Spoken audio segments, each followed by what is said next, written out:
Welcome back, brothers and sisters. God bless you all in Jesus' name. Someone came into the comments and commented on a video that Avril Lavigne, who had been featured in one of the videos, had actually recently become Christian. And I think that comes from the fact that one of her singles from her most recent album has been on the Christian music charts. So we're going to look into this today. This comes from the Christian Broadcasting Network, their website. So take that for what it is. But this is titled Avril Lavigne Releases First Song in 5 Years, and it's a worship song. Oh, good. We're hopeful. Great. Avril's given her life to Jesus. After a 5-year break from her public career, singer-songwriter Avril Lavigne has released a powerful worship ballad titled Head Above Water, which recounts her battle with Lyme disease. In Head Above Water, Lavigne details her relationship with God and how he saved her when she thought she was at the end of her life. In the first verse of the song, Lavigne sings about the unbearable pain she experienced that made her feel like she was literally drowning. It sounds as if she is trying to convince herself that she has the strength to power through anything that happens to her. I've got to keep the calm before the storm. I don't want less. I don't want more. Must bar the windows and the doors. To keep me safe, to keep me warm, yeah, my life is what I'm fighting for. Can't part the sea, can't reach the shore, and my voice becomes the driving force. I won't let this pull me overboard. But then, Lavigne has a change of heart. She goes from singing about relying on her own strength and power to acknowledging her need for God to rescue her. God, keep my head above water. Don't let me drown. It gets harder. I'll meet you there at the altar. As I fall down to my knees, don't let me drown. Don't let me drown. Lavigne goes from singing about her own willpower to falling on her knees in front of God and asking him to save her. She presents the beautiful message that is the gospel, that God sent his son to die on the cross to carry the weight of sin and in turn our burdens, so that when trials, struggles, and tragedy come our way, we can have it all. I think they mean we can hand it all over to him and have faith that he will keep us safe. Throughout the rest of the song, Lavigne sings her praises to God, asking him to save her. So pull me up from down below, 'cause I'm underneath the undertow. Come dry me off and hold me close. I need you now, I need you most. God, keep my head above water. Don't let me drown, it gets harder. I'll meet you there at the altar as I fall down to my knees. Don't let me drown. No mention of Jesus, by the way. It's just a reference to generic kind of God, as you've probably picked up on by now. Lavigne's battle with Lyme disease hasn't been a secret. In 2015, Lavigne announced that she had been fighting the debilitating disease for a year, and that was why she had been hiding from the media. Her battle with Lyme was the reason she exited the music industry 5 years ago, and now the inspiration behind her latest song. In a powerful and vulnerable statement, Lavigne detailed the night that she started writing the song. I thought I was dying, and I had accepted that I was going to die. My mom laid with me in bed and held me. I felt like I was drowning. Under my breath, I prayed, God, please help to keep my head above the water. In that moment, the songwriting of this album began. It was like I tapped into something. It was a very spiritual experience. Lyrics flooded through me from that point on. Lavigne isn't the first pop artist to make the crossover from pop to Christian music. They're qualifying this as Christian music. Just last week, singer Tori Kelly released her first Christian album, exposing millions of her fans to her relationship with God. Head Above Water is now streaming on every major music platform. Man, this is not good. So this is another song, by the way. I Fell in Love with the Devil is the third song from the album, which is titled Head Above Water, which that single we just were reading about was the first song on the title album, the title track of the album. And so the third song was I Fell in Love with the Devil. And you guys can go ahead and look up those lyrics on your own. For the purposes of brevity for this video, we're going to try to keep it a little shorter. So you can look that up on your own. But I did find it interesting that for the single, the image for the single for I Fell in Love with the Devil from Avril is this particular pose, and it's something we call the chalice pose. And I've got all your celebrities who we've been doing videos of doing this particular pose, and it's always struck me as very odd, and I do believe that it has occult significance to them. So this is Alice Cooper, born-again Christian, right? Suzanne Vega, Winona Judd, Roseanne Cash, which you can't see it that well there, but a little bit. And I have Roseanne throwing up some Masonic stuff quite a bit as well. Amy Grant, K.T. Oslin, there she is again. Dolly Parton, Dolly, Johnny Cash, George Harrison, John Lennon, Ringo Starr, and this reminds me of the one with Aleister Crowley, where he has his fists sort of clenched. But we could actually go on and on and on. Mick Fleetwood of Fleetwood Mac, Elton John, Julian Cope, Alice Cooper, that's Alice Cooper, and he's doing it like in Crowley fashion. Damon Albarn, and on and on and on we can go. That doesn't really qualify, but that's honestly, that's like a pyramid that he's forming with his arms. Okay, so this isn't probably, I don't know. Some of you have eyes to see this. Some of you are probably about to click off from this video right now. There's Trent Reznor, but maybe not. Hopefully, like something like that makes you pause for a minute, right? And realize, yeah, that does seem like there's something going on there. But next, let's just look at Avril Lavigne over the years, just to see how often and frequently she throws up the occult symbolism. So here she is with music director L.A. Reid. Let's go the other direction.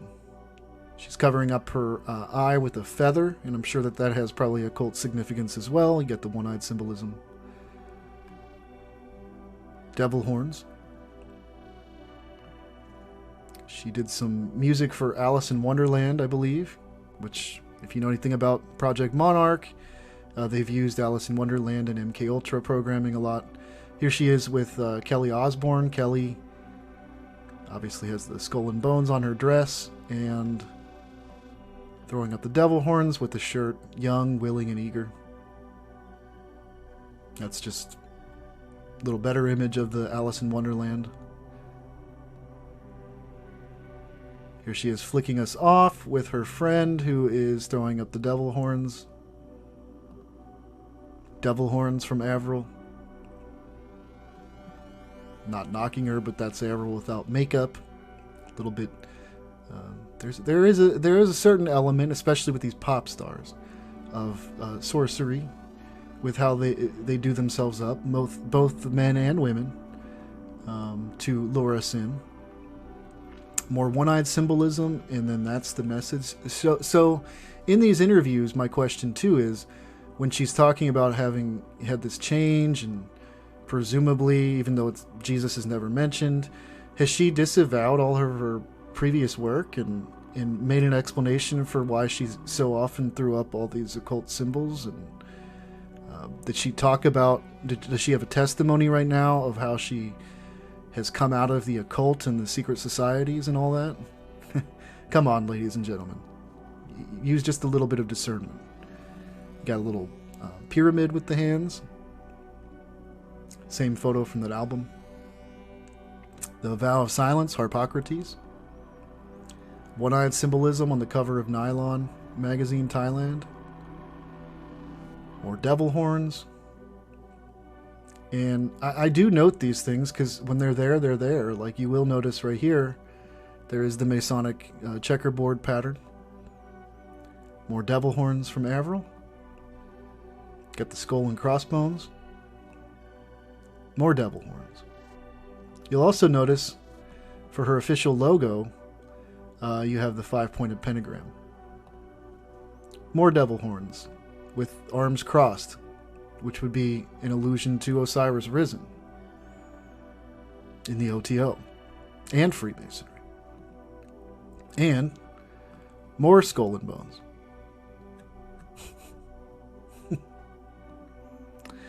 More devil horns. Skull and bones necklace. Come on, guys. I mean, really? For her to have a valid conversion, for anybody to have a valid conversion coming out of Hollywood, they're going to then have to expose Hollywood.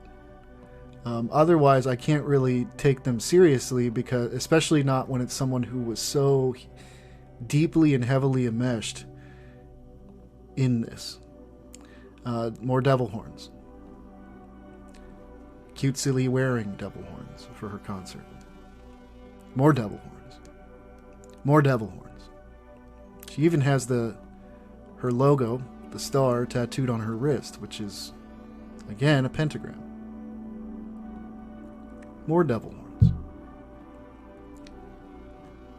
Interestingly, not only do you have the Masonic checkerboard, but you have the butterfly, which is, you'll notice that a lot of monarchs, victims of Project Monarch of MK Ultra, are attracted to the butterfly symbolism. Here you even see a butterfly in her hair as well. As well as, let's just point it out while it's there, more pentagrams. You'll start to notice all your celebrities. They seem to like to dress up in these 5-pointed stars all the time. Here she is with Natalie Maines of the Dixie Chicks. Avril's throwing up the horns, and can't see the other finger, unfortunately, but it sure looks like Natalie is as well. Of course, Natalie helped get the West Memphis 3 out of prison on an Alfred plea, which means they admit guilt, but were for whatever reason let out. She even liked this jacket enough with the skull and bones all over it. And devil horns at the top. One-eyed symbolism. Horus. More. Horus. You also see that she has tattooed here a lightning bolt, which is a symbol for the devil. You also see some quote about the rose. In the occult, the rose is a symbol for secrecy and is actually associated with the child Horus. Who is what we see when they're doing the one-eyed symbolism as well, and the vow of silence, which is Harpocrates, and Harpocrates is the Greco-Roman Horus. So this is from 2019. This would have been for the latest album, actually, and with the so-called Christian single that made it on the Christian charts. And here she is flicking us all off. And she also has these, you'll notice here there's this pyramid with the line. That's a witchcraft symbol, and I'm sure all these are witches' runes here. Just pointing things out as we go. I mean, it's Christians, you need to know these things. You need to start understanding their symbols so that you can be safeguarded. But the symbols should only be supplementary evidence of what, not only what the Holy Spirit is showing you, but just is it adding up? More one-eyed symbolism. Here's an interesting one. So she's doing sticking the tongue out, but as we go in, does anybody else notice that like this particular tooth looks like it's been filed down, like almost like a vampire fang? Your world's dark. It's very dark. More devil horns. Or is she saying, I love you? With the eyes that look like she really did go to the altar. More one-eyed symbolism. Not sure why I saved this one. I mean, you can always find something, though. Skull and crossbones. More devil horns. This is an interesting one. This is a pose that I've seen a lot of them striking over time. Here's Michael W. Smith actually doing it. And for him, he has this X on his hand because all these Christian artists have been doing these things to stop slavery, supposedly. Even though it's interesting that X is a symbol for Satan in the Brotherhood, and that they have some very well-known poses too, the Osiris Risen, both in Masonry and the OTO, which would be more like Masonic witchcraft, which is sort of like a redundancy saying the two together because it's like witchcraft. But so there he is doing that exact same pose. And, about the slavery thing, here's Carl Lentz, and it gives them a good opportunity. This is Carl Lentz of Hillsong, New York, here on the right. Gives them a good opportunity to throw up the pose, Osiris Risen, while making it appear as though they're giving like a good message. This is about something good. And yet, when you know the real meaning behind it, you realize there's such a sinister aspect to all of this, and it makes you want to go puke. More devil horns from Avril. More cutesy devil horns this time. Devil horns again. She sure likes the devil horns. I think I saved this one because it could very well be V Typhoon from the OTO. It's very close. But at a minimum, you also have, again, they just can't get away from this kind of fashion with the pentagrams. This looks like some kind of summoning thing to me, but I haven't cataloged it a whole lot in the other. This was an unknown pose to me, but it looks like it would be one of their poses, keeping it real. More devil horns, and of course you got the skull and bones for the belt buckle.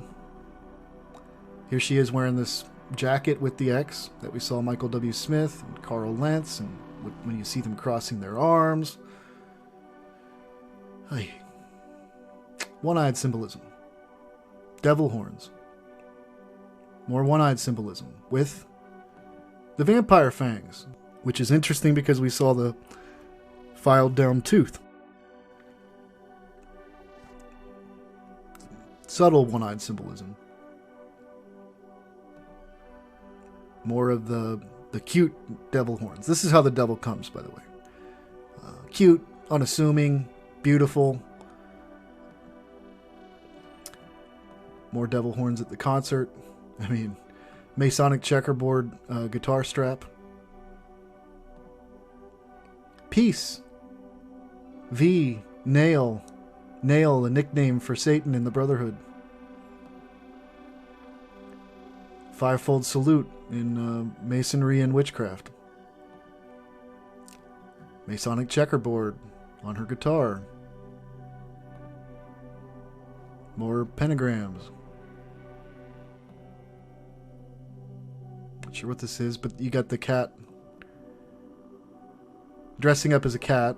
And I know, but hey man, in Project Monarch there is something called beta sex kitten programming.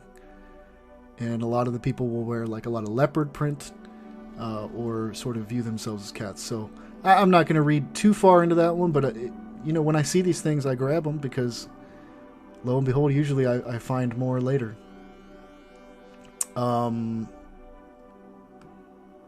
This is what you would call the Masonic eye grasp, the eyeglass grasp, or the Masonic eyeglass grip.